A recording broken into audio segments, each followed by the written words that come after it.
ali uma orientação tipo de manifestação social.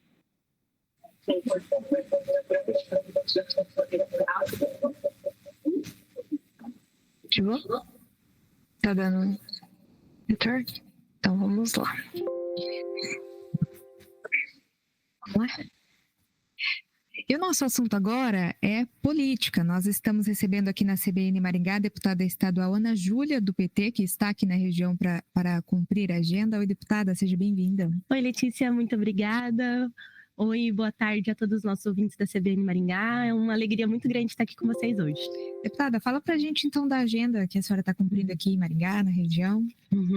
Olha, dizer que primeiro eu gosto muito da cidade, gosto muito de Maringá, uma cidade muito bonita, arborizada, gostosa para se viver. Então, fico muito feliz sempre que tenho a oportunidade de vir para cá.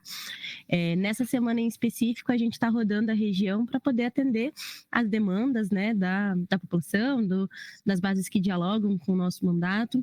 E a gente tem visitado vários setores de educação, né? Então, ontem à noite, em Mandaguari, a gente participou de uma formação dos professores da Rede Básica de Ensino. Hoje pela manhã, a gente visitou o CEAP, né? Uma escola de atendimento pedagógico. Então, é um outro modelo de educação que eu gostei bastante de conhecer, que tem, né, um convênio com a UEM. Agora de tarde a gente vai visitar o campus da UEM, conversar ali com os professores, com a direção. Amanhã a gente vai para a Unespar, em Paranavaí. Então eu fico bastante contente assim, da gente poder estar debatendo a educação do nosso estado, tanto a educação básica, ensino fundamental e médio, como também a educação universitária, né? Como também as nossas universidades estaduais. Muita gente não sabe, mas o Paraná tem a segunda maior rede de universidades estaduais do Brasil. Então, é muito importante a gente valorizar, né? E eu gosto muito de debater educação, venho do movimento estudantil. Então, a maioria das nossas agendas na região, nessa semana, é em torno da educação pública. E, diante desse seu trabalho, né, em relação à educação, quais são os principais desafios que você observa, os gargalos? Olha, hoje a gente tem muitos desafios na educação no estado do Paraná. O primeiro deles, e o que eu considero mais difícil nesse momento, é em relação à qualidade do trabalho dos nossos professores, né? Os nossos professores têm sofrido muita perseguição, muito assédio por parte da Secretaria de Educação, tem tido o trabalho sendo de forma muito maçante, muito autoritária, e isso não dá para o professor a condição de ter liberdade de cátedra dentro de sala de aula, né? Então, a gente tem aí uma confusão entre o que deveria ser metodologias alternativas, auxiliares, como as plataformas, se tornando uma imposição aos professores e aos estudantes, né? Então, os estudantes também têm tido, assim, um cansaço muito grande, uma exaustão muito grande, não têm conseguido aprender porque estão sendo obrigados a ficar toda hora em cima das plataformas, a ficarem toda hora assistir 6 aulas por dia com um slide, com um PowerPoint, assim, né? Então, essa retirada de autonomia dos professores dentro de sala de aula não prejudica apenas os professores, prejudica principalmente os estudantes, a qualidade de ensino dos estudantes. Então, a gente vê hoje que os nossos professores não são mais os responsáveis por atribuir nota aos estudantes, são as plataformas. Daí, a Ctrl+C, Ctrl+V, você tira uma boa nota. A gente vê hoje os professores sendo obrigados a dar nota para os alunos para poder aprovar. A gente vê os professores tendo que muitas vezes assim falsificar dados, né, manipular dados para as escolas atingir determinados índices. Então tem uma preocupação no estado do Paraná hoje muito grande com índice, com números, mas uma falta de cuidado com o que de fato os nossos estudantes estão aprendendo. Já no campo, isso na educação básica. Agora, já na educação universitária, o nosso maior problema é o sucateamento e o orçamento, a falta de orçamento adequado para as nossas universidades estaduais. Isso tem sido, assim, o grande problema. Então, as nossas universidades estaduais não conseguem ter política de assistência estudantil e, portanto, de permanência dos estudantes nas universidades e não conseguem colocar estrutura para funcionar, não conseguem elaborar todos os projetos de pesquisa, de extensão, de ciência, de tecnologia, que elas têm capacidade técnica para fazer, mas não têm capacidade material, né? Então, a gente tem um problema da ordem de concepção de educação, né? Qual que é o modelo de educação que a gente quer, e, infelizmente, a Secretaria do Estado, a CED, tem operado por uma educação que seja mais silenciada, que seja mais passiva. E na educação superior a gente tem uma questão orçamentária muito preocupante. E, deputada, a senhora está no primeiro mandato, super jovem. Como tem sido, né, esse tempo na Alep? Olha, eu confesso que o primeiro ano foi muito, muito difícil. O primeiro ano, assim, eu acredito que a gente fez... não conseguiu, assim, ter um trabalho adequado, porque você chega na Assembleia, e eu tenho 24 anos, e é meu primeiro cargo público, assim, e eu cheguei na Assembleia com 22 anos, com muitos sonhos e muita vontade de fazer muita coisa, e percebi que, infelizmente, a máquina funciona de uma forma que você não consegue fazer, você debate, você coloca as ideias, você tenta fazer as coisas, né, seguindo um raciocínio, e não tem um espaço para debate. Então, o primeiro ano eu me decepcionei muito com o que era possível fazer ali, estando como deputada. Hoje, eu aprendi a lidar com essa frustração como combustível para conseguir fazer um trabalho cada vez melhor, né? Então, hoje eu consigo entender mais a dinâmica, como funciona, e consigo enfrentar essa dinâmica muitas vezes, e não deixar que o trabalho pare por conta disso, assim. Então, agora eu sinto que eu estou conseguindo fazer um bom trabalho enquanto deputada, sinto que estou conseguindo atender as demandas que chegam, mas que também tenho conseguido me dedicar mais e estar mais comprometida, né? Agora que estou tendo a oportunidade de estar ali na Comissão de Constituição e Justiça, vejo que bastante coisa passa por ali, bastante debate que às vezes não é feito, que às vezes passava assim, sem ninguém tocar, sem ninguém perceber. Ali eu tenho a oportunidade de falar, de expor, né, de debater, de apontar. A maioria das vezes eu saio perdendo, a maioria das vezes eu sou minoria, mas só de conseguir mostrar que tem algo errado, só de conseguir às vezes mudar ali eu tenho muita oportunidade de construir emenda, de arrumar projeto, de consertar projeto, já é um trabalho muito, muito importante, assim.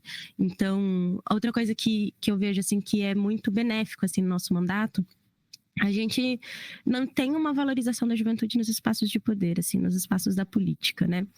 E tendo uma juventude trabalhadora, vinda da escola pública, que conhece a realidade, assim, eu sinto que é uma oportunidade muito bacana para a gente trabalhar essas demandas do que a população quer também, assim, que a política consiga adaptar às nossas novas realidades, né? Então, hoje eu fico muito feliz de poder estar exercendo esse mandato e poder estar aprendendo todos os dias e poder estar me dedicando cada vez mais a conseguir recuperar um pouco do que eu acredito que precisa ser o trabalho do legislativo, que é a atenção à legislação, que é o debate, que é justamente essa atenção à população, né? O poder legislativo, ele elege mais representantes justamente porque a ideia é ele ser um poder mais próximo às pessoas. E eu busco muito trabalhar isso no meu mandato, uma política mais participativa e mais coletiva. E quais têm sido os projetos, os debates lá na Alep? Olha, a gente tem debatido muita coisa. Inclusive, agora, a gente estava no UEM para tratar, inclusive, de uma emenda que a gente conseguiu aprovar no Plano de Segurança Alimentar do Estado do Paraná para as universidades, que o governo mandou um plano de segurança alimentar, mas não criou uma diretriz e não aumentou o orçamento, ou seja... Você tem a permissão para fazer, mas você não tem a condição. E uma das emendas que a gente construiu foi justamente, e daí a gente conseguiu que o governo aceitasse, através do líder do governo que nos atendeu, a gente conseguiu permitir que as universidades estaduais possam participar do PAA, que é o Programa de Aquisição de Alimentos, um programa do governo federal, onde a Conab compra os alimentos da agricultura familiar e a agricultura familiar destina para uma instituição ou de assistência social, de pessoas em situação de vulnerabilidade, ou para uma instituição de educação. Então, as universidades agora podem se cadastrar nesse programa e participar desse programa. Dessa forma, elas não vão gastar comprando os alimentos, né, uma parte dos alimentos, e conseguem economizar esse dinheiro para estar pensando no restante da logística e da estrutura de segurança alimentar. Então, tenho trabalhado muito no campo da educação, em cima disso, da reestruturação das nossas universidades estaduais.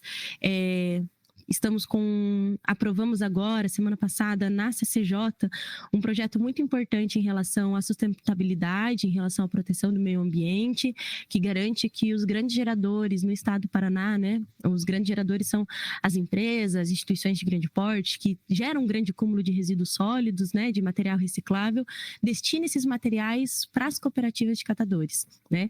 Então, a gente fortalece as cooperativas, dá um incentivo aos grandes geradores para ter uma política de sustentabilidade e você, dessa forma, melhora o preço do material. Então, também é uma coisa assim bem bacana, é uma adequação a uma legislação federal e que a gente tem conseguido trabalhar com as cooperativas. Fiquei bem feliz que a gente aprovou na CCJ. Temos um outro projeto caminhando agora que já está na pauta, mas ainda não foi lido, que é em relação a sanções administrativas durante já o processo em casos de assédio sexual no serviço público, na administração pública, né? Então, antes a vítima tinha que continuar ali lidando com o seu agressor durante o processo, né? E agora a gente coloca mecanismos ou de afastamento, ou de mudar de setor, enfim. Então, são vários projetos assim que a gente visa tentando melhorar, tentando trabalhar com a questão das condições de trabalho, da juventude, da proteção às mulheres, né? Mas também buscando dar uma dinâmica mais efetiva para o Estado. E você falou da questão dos jovens na política. Qual é o recado para os jovens hoje? Precisam se engajar mais na política? Olha, eu sei que na grande maioria das vezes a gente odeia política. E assim, eu falo porque às vezes eu também odeio, sabe? Eu sei que parece ser uma coisa muito chata, mas nós precisamos que de fato a nossa juventude participe e se engaje na política. Não só porque é uma frase legal, ou não só porque pode ser bonitinho para as redes, porque na realidade, na maioria das vezes não é. Mas a gente precisa porque nós temos hoje na juventude uma falta de perspectiva. Uma falta de esperança. Na realidade, o grande resumo, quando a gente vai conversar, é para quê? E eu entendo esse sentimento, mas esse sentimento existe justamente porque nós não participamos das decisões e porque as nossas demandas não são ouvidas. Então, eu gosto muito do que traz o Emicida, assim, que é: se você não correr atrás do seu sonho, quem é que vai?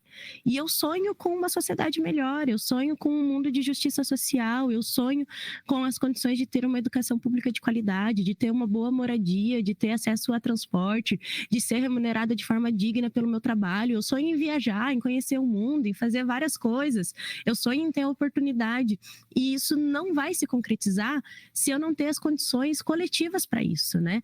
Então, num momento onde as pessoas acreditam que as saídas são individuais, eu acredito que a saída é de forma coletiva, né? É muito fácil a gente apontar o problema só no indivíduo, dizer: porque você não se esforça o suficiente. Porque quando a gente fala isso, daí o poder público deixa de ter que se preocupar em oferecer oportunidades para melhores condições de vida. Então, eu falo assim para quem eu tenho oportunidade, e tenho certeza que é o que nossa juventude precisa, que é correr atrás, é sonhar, é construir essa perspectiva coletiva de uma vida digna, de uma vida com felicidade, e não só a minha felicidade, mas a felicidade do outro também. Certo, deputada, muito obrigada por essa entrevista aqui na CBN. Um ótimo dia. Na realidade, eu que agradeço. Muito obrigada a todo mundo da CBN. Nós conversamos com a deputada estadual Ana Júlia, do PT, que está em Maringá e também na região cumprindo a agenda. Falamos sobre vários assuntos relacionados à Assembleia Legislativa do Paraná.